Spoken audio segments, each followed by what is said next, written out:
But where the unions are in problem, you talked about Boris taking on unions, actually it's the unions taking on the public. We've come through a pandemic, been very expensive for the country. Millions of people in the private sector have lost their employment completely, lost their businesses. So how is it we then use our public funds to shelter these other parts of our economy from any effect at all? But we just cannot do that to the public. When a lot of public sector workers have had pay rises, actually, when private sector... And I'm sorry, these unions cannot hold the country to ransom. And that is what's going to happen, Dominic. I think, though, I have a theory that these strikes, and stick with me on this because I know it's going to be bad, right? I know it's going to be bad in the short term.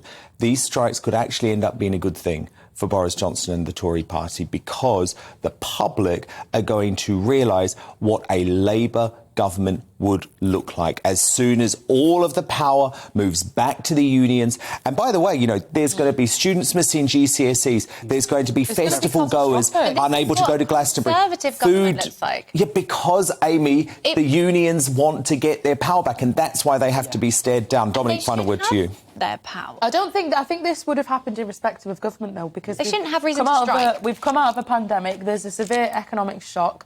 The previous winter of discontent, for example, that was on the back of economic crises. So this seems to be... Labour can say whatever they want, Dominic, but there's no way that the Labour government would be able to grant the RMT an 11% salary increase in this economic climate. No way. No way. And they know that. Surely they know that. Well, they do know that, but that's the problem. They want to get Boris out, and that's what this is about. And as Sean says, the unions are in lockstep with them, and I think it's completely despicable.